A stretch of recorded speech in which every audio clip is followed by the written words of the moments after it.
Are you ready for the craziest season in the history of Major League Baseball?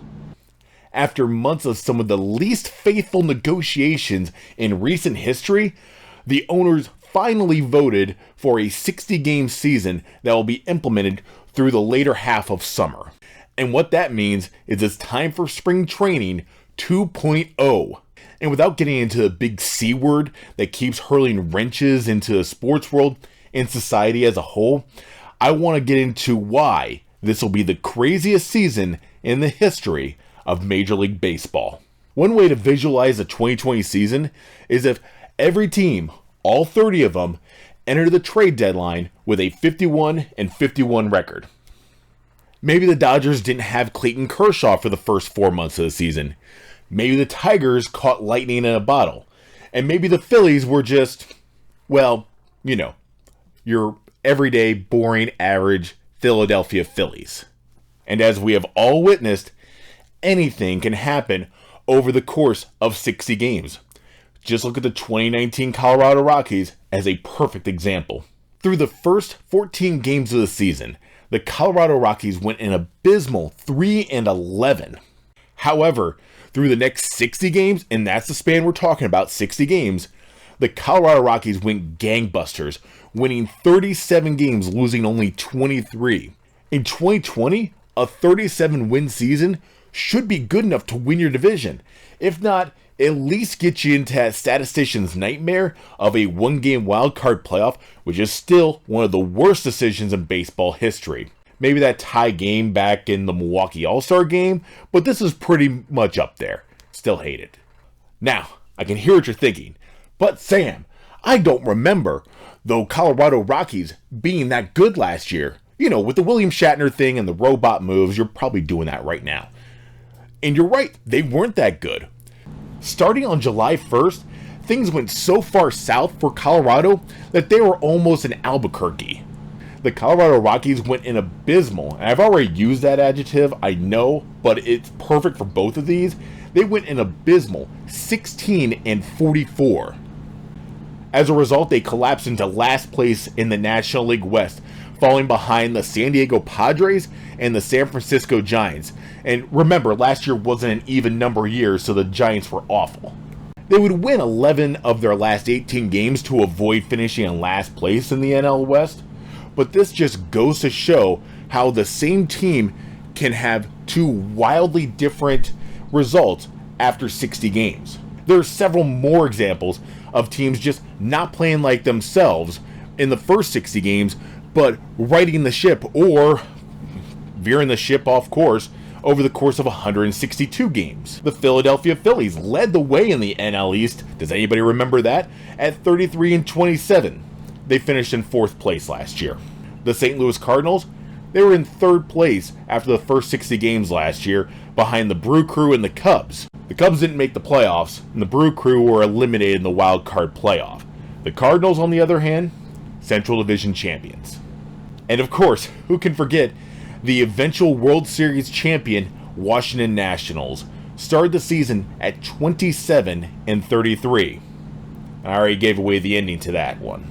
There are plenty of weird outcomes that can be the result of only playing 40% of your regular season, which is essentially what's going to happen in Major League Baseball this year. In the 2019 NFL season, playing 40% of your season would have been akin to playing just the first 6 games and then going into the playoffs in mid-October. Who was riding high after 6 games in the NFL? The Colts and Jacoby Brissett would have won the AFC South with a 4-2 record that includes a win over the Kansas City Chiefs. They had a pretty good season last year, right? In fact, Brissett had a 65% completion percentage with 14 touchdowns to only 3 interceptions in his first 6 games last year. The Colts would go on to finish 7-9, finishing in 3rd place in the AFC South. In the NFC, the Panthers would have earned a wildcard spot at 4-2. Led by Christian McCaffrey's 923 yards from scrimmage and 9 touchdowns. They finished 5-11. That said, Christian McCaffrey still had a pretty good season on my fantasy team. And in probably the biggest surprise from the 2019 season, the Tennessee Titans would have never had a chance to end Tom Brady's career in New England and would not have ended Lamar Jackson's MVP season in Baltimore. The Tennessee Titans were 2-4 after 6 games. Then they put some guy named Ryan Tannehill behind center, and that solved everything. Yeah, that I know. It's sometimes football stranger than fiction.